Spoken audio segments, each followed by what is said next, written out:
সুপ্রিয় শিক্ষার্থীবৃন্দ, আসসালামু আলাইকুম। অ্যানালাইসিস ম্যাথ টিউটোরিয়াল চ্যানেলের পক্ষ থেকে আপনাদের সবাইকে আন্তরিক শুভেচ্ছা। আজকে অনার্স দ্বিতীয় বর্ষের গণিত বিভাগের ফোরট্রান বইয়ের প্রবলেম 49 নিয়ে আলোচনা শুরু করব। চলুন শুরু করা যাক। আমাদের বলে দিয়েছে বইয়ের প্রোডাক্ট সিরিজ। তো 49 প্রবলেমটা হচ্ছে আমাদের প্রোডাক্ট সিরিজ। প্রোডাক্ট সিরিজটা কী সেটা আমাদের জানতে হবে। প্রোডাক্ট সিরিজ হয়ে সাধারণত একটি গুণোত্তর ধারাকে বোঝানো হয়েছে। তো চলুন আমরা অঙ্কটা দেখি কি বলছে। বলছে যে 5 স্থান পর্যন্ত 2/1 into 4/3 into 6/5 into dot dot dot 22/21 এর মান নির্ণয়ের জন্য একটি ফোরট্রান প্রোগ্রাম লেখো। তো আমি আপনাদের বোঝানোর জন্য অঙ্কটা একটি খাতায় তুলে নিয়েছি প্রথমেই। তো এটা একটি গুণোত্তর ধারা যখন আমরা শুরু করতে যাব তখন আমরা কী দিয়ে শুরু করবো ফোরট্রান প্রোগ্রামটি এখন আমরা জানবো। তো আমরা আগে যে ধারাগুলো করছিলাম যোগফল ধারা ছিল। সো সেক্ষেত্রে আমরা ইন্টিজার যখন পূর্ণ সংখ্যা ছিল তখন ইন্টিজার সাম দিয়ে শুরু করছিলাম, এবং যখন ভগ্নাংশ সংখ্যা ছিল তখন সাম ইজিক্যাল টু 0.0 দিয়ে শুরু করছিলাম। তো আমাদের এখানে ধারাটি একটি গুণোত্তর ধারা দেওয়া আছে এবং ভগ্নাংশ আকার দেওয়া আছে। যদি ভগ্নাংশ আকার দেওয়া থাকে তাহলে আমরা শুরু করবো প্রোডাক্ট দিয়ে। প্রোডাক্ট 1.0 দিয়ে শুরু করব। যদি আবার এখানে পূর্ণ সংখ্যা দেওয়া থাকতো তাহলে আমরা ইন্টিজার প্রোডাক্ট দিয়ে শুরু করতাম। যেহেতু আমাদের এখানে ভগ্নাংশ আকার দেওয়া আছে সেজন্য প্রোডাক্ট 1.0 দিয়ে শুরু করবো। এরপর আমরা কী ব্যবহার করবো? ডুল ব্যবহার করলাম। এরপর একটা 11 নাম্বার ইউজ করবো, 1 থেকে 100 এর মধ্যে যে কোনো একটি সংখ্যা। তো এখানে আমি 8 ব্যবহার করলাম। একটি ভেরিয়েবল ইউজ করবো A to Z এর মধ্যে, তো কে ইউজ করলাম সমান। এখন আমরা ধারায় চলে যাব। ধারাটি কী বলছে? আমাদের এখানে দুটি ধারা রয়েছে, লবে একটি, হরে একটি। তো লবের ধারাটি বলছে 2 4 6 ডট ডট ডট 22, অর্থাৎ 2 করে ইনক্রিমেন্ট হয়েছে। হরে যদি দেখি যে 1 3 5 ডট ডট ডট 21, অর্থাৎ এখানেও 2 করে ইনক্রিমেন্ট হয়েছে। যে কোনো একটি ধারাকে দিয়ে আমরা করলে আমরা পুরো ধারাটির ফোরট্রান প্রোগ্রাম লিখতে পারবো। তো আমাদের জানতে হবে আমরা কোন সূত্রের প্রয়োগের মাধ্যমে এই ধারাটি ক্যালকুলেশন করতে পারবো। আমাদের এখানে দুটি সূত্র রয়েছে। সূত্রটি হচ্ছে এখানে চলকটা নিব, সেই সূত্র অবশ্যই এখানেও লিখবো, সূত্রের সেই চলকটা লিখবো। তো আমি প্রথম ক্ষেত্রে k+1 ডিভাইডেড কে ইজিক্যাল লিখতে পারি কোন ধারার ক্ষেত্রে? যদি আমরা এই ধারাটির হরের মান দিয়ে করি, হরের ধারা দিয়ে করি, অর্থাৎ 1 আর ফাইনাল হচ্ছে আমার 21, আমার ইনক্রিমেন্ট হচ্ছে কত করে 2 করে, এই ধারা দিয়ে করি, তাহলে আমার সূত্র হবে এটা। আর যদি আমরা ওই যে কে ডিভাইডেড k-1 দিয়ে করি, এই সূত্র দ্বারা করি, তাহলে আমাদের ধারা নিতে হবে উপরেরটা, অর্থাৎ 2, ফাইনাল হচ্ছে আমার 22, ইনক্রিমেন্ট হচ্ছে আমাদের 2। এই সূত্র দ্বারা আমরা করতে পারি। তো তাহলে আমরা যে কোনো একটা সূত্র দিয়ে করব, যেটি আপনার সুবিধা মনে হবে। সাধারণত নিচের ধারাটি দিয়ে করলে অঙ্ক আমাদের খুবই সহজ হয়। তো আমরা যদি নিজের ধারা দিয়ে করি তাহলে আমরা সূত্র প্রয়োগ করবো এটা। তো আমরা এখন লিখে ফেলি। তো নিজের ধারা ইনিশিয়াল ভ্যালু হচ্ছে 1, ফাইনাল ভ্যালু হচ্ছে আমাদের 21, এবং ইনক্রিমেন্ট কত করে হচ্ছে 2 করে হচ্ছে, এই জন্য দিব আমরা 2। তো সূত্র কী হবে? সূত্র হবে আমাদের যে প্রোডাক্ট দিয়ে শুরু হয়েছে, সেই জন্য আমি সংক্ষিপ্ত ভাষায় লিখব প্রোড ইজিক্যাল টু প্রোড স্টারিক, এছাড়া হচ্ছে একটা গুণ চিহ্ন। তারপর আমরা সূত্র লিখবো যে k+1 ডিভাইডেড কে। তো সাধারণত ভগ্নাংশের ক্ষেত্রে, গুণোত্তর ধারার ক্ষেত্রে আমরা সাধারণত রিয়েল দিয়ে শুরু করব। রিয়েল k+1 ডিভাইডেড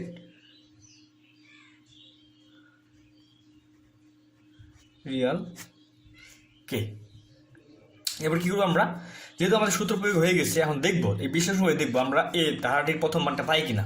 তো আমরা যদি বিশ্লেষণ করে দেখি তো দেখতে পারবো কি আমার সূত্র হচ্ছে যে prod is equal to prod asterisk real k+1 divided real k. তো আমি এখন যদি মানগুলো বসাই, প্রোডাক্টের মান কী হচ্ছে আমাদের 1.0 বসাইলাম। রিয়েল কে মান হচ্ছে আমাদের 1.1 + 1 ডিভাইডেড, আর রিয়াল কে মান হচ্ছে আমাদের 1, এই 1 বসাই দিলাম।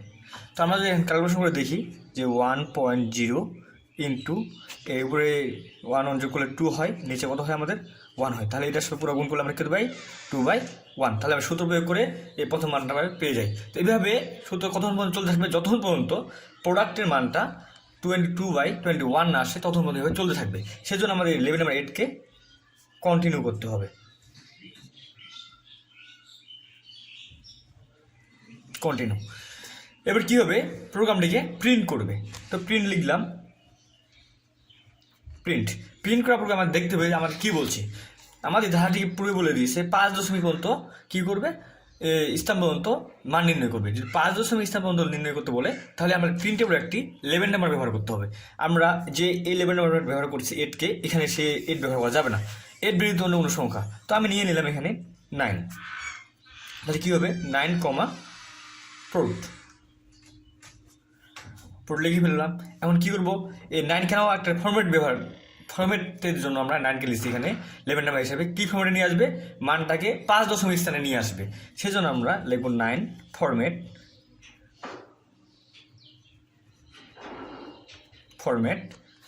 2x, prod inverted comma prod is equal to কী ফিল্ড ব্যবহার করবো, অ্যাপ ফিল্ড ব্যবহার করবো। আমরা দশমিকের জন্য সাধারণত অ্যাপ ফিল্ড ব্যবহার করে থাকি। সেজন্য আমরা কী লিখবো, কি যে এফ কত দশমিক বলছে, 5 অবশ্যই দশমিক পড়বে 12.5। এই পূর্ণ সংখ্যার পরে দশমিক যে সংখ্যাটা বসাবো অবশ্যই আমাদের কি বলছে 5 হবে, সেই জন্য দশমিকের উপর 5 বসাবো। যদি 6 বলতো দশমিকের অবশ্যই 6 বসাইতাম। এরপর কী করবে, প্রোগ্রামটি থেমে যাবে। সেজন্য ব্যবহার করবো আমরা কি স্টপ, এবং প্রোগ্রামটি কী করবে, সমাপ্তি করবে। সেজন্য আমরা ব্যবহার করব ইন্ট। আশা করি আপনারা অঙ্কটি বুঝতে পেরেছেন। যদি ভালো লেগে থাকে তো অবশ্যই আমার চ্যানেলটি সাবস্ক্রাইব করবেন। চলুন আমরা যে প্রোগ্রামটি লিখলাম এটা সত্য না মিথ্যা সেটা আমরা যাচাই করতে পারি। যদি আপনার নিজের কাছে একটি ল্যাপটপ কিংবা একটি স্মার্টফোন থেকে থাকে তাহলে আপনি সেইটার মাধ্যমে এটি যাচাই করতে পারেন। চলুন আমি আপনার কম্পিউটার স্ক্রিনে নিয়ে যাচ্ছি আপনাদের। বিসমিল্লাহির রহমানির রহিম। সুপ্রিয় শিক্ষার্থীবৃন্দ, আমি এখন আপনাদেরকে প্রোগ্রামটি প্র্যাকটিক্যালভাবে দেখানোর জন্য আমি আমার ডেস্কটপে নিয়ে আসলাম আমার স্ক্রিনের মধ্যে। তো আপনারা যদি ল্যাপটপ বা কম্পিউটার থেকে থাকে বা স্মার্টফোন থেকে থাকে সেটি আপনার স্মার্টফোনের মাধ্যমে যাচাই করতে পারেন। তো আমি আমার প্রোগ্রামটিকে প্র্যাকটিক্যালি দেখার জন্য একটি ব্রাউজার ইউজ করব, যে কোনো হয়তোবা ক্রোমো নয়তোবা মজিলা ফায়ারবক্স, আপনি যে কোনো একটা ইউজ করতে পারেন। তো আমি আমার সুবিধার্থে আমি ক্রোমো ব্রাউজারটিকে ওপেন করে নিলাম। নেওয়ার পর এখানে সার্চ করব জিডিবি লিখে সার্চ করলাম। সার্চ করার পর এখানে আসবে জিডিবি অনলাইন ডিবাগার কম্পাইলার। তো এখানে আমরা ক্লিক করব।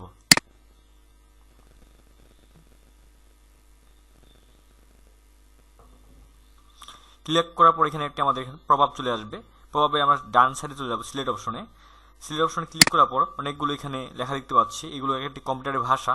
তো আমাদের যেহেতু ফোরট্রান প্রোগ্রাম করতেছি সেজন্য যে প্রভাবটি আসবে এখানে সকল লেখাকে সিলেক্ট করব। সিলেক্ট করার পর সবগুলো আমরা ডিলিট করে দিব।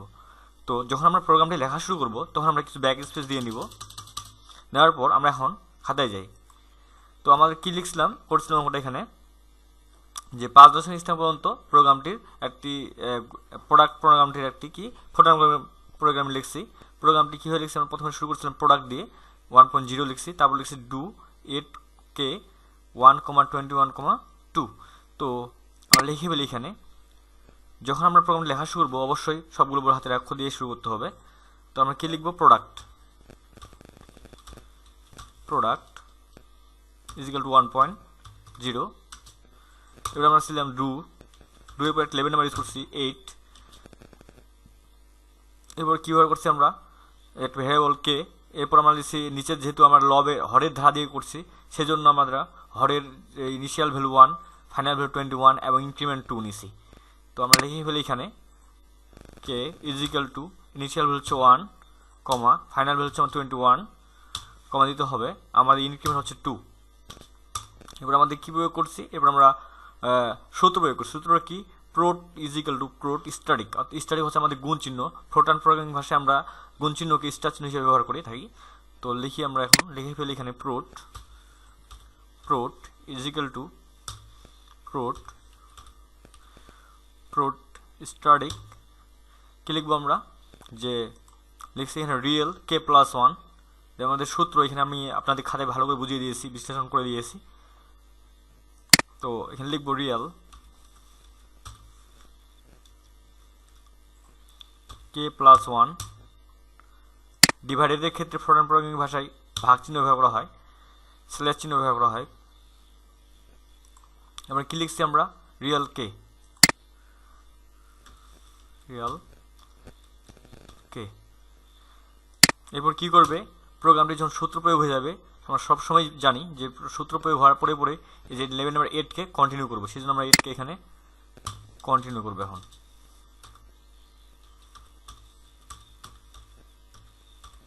কন্টিনিউ পর আমরা কি করব, প্রিন্ট করব। প্রিন্ট করার সময় অবশ্যই আমাদের মনে রাখতে হবে, অঙ্কটা দেখতে হবে অঙ্ক কী বলছে।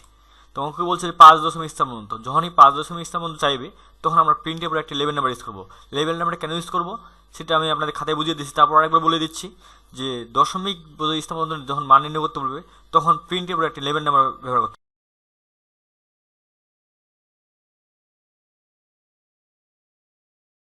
সেটি একটি ফরম্যাট তৈরি করবে। তো আমরা প্রিন্টের পরে একটা কী বলছি, লেভেল নাম্বার ইউজ করছি, সেটা কত 9। তো আমরা লিখবো এখন প্রিন্ট, প্রিন্ট 9 কমা কি লিখছিলাম, প্রোট, প্রোট। এবার আমরা কি করবো, এই লেভেল নাম্বার 9কে ফরম্যাটে রূপান্তর করবো একটি, দেখবো ফরম্যাট, ফরম্যাট ফার্স্ট ব্র্যাকেট দিতে লাগবে অবশ্যই 2x বা 3x আপনার ইচ্ছা, যতটুকু ফাঁকা দিবেন একটি অ্যান্সার থেকে অন্য একটি অ্যান্সারের। তো এটা কমা করে ইনভার্টেড কমা ইউজ করতে হবে। কি লিখছিলাম, প্রোট, খালি কি লিখছি, প্রোট ইজ ইকাল টু, অবশ্যই প্রোট পি, প্রোট টু কমা কত বলছে আমাদের, কি বলছিল 5 দশমিক স্থান পর্যন্ত বলছিল, দশমিক স্থান পর্যন্ত যখন মান নির্ণয় করতে বলবে তখন আমরা এফ ফিল ব্যবহার করব। তো আমরা নিলাম এফ, তারপর লিখব 10 একটা পূর্ণ সংখ্যা। তো দশমিক যেহেতু বলছে দশমিক নিলাম একটা, নেওয়ার পর কত দশমিক বলছে 5 দশমিক, সেজন্য আমরা লিখবো 5 দশমিকের অবশ্যই 5 থাকতেই হবে। এরপর কী হবে, প্রোগ্রামটি থেমে যাবে, সেজন্য আমরা কী ব্যবহার করবো, স্টপ।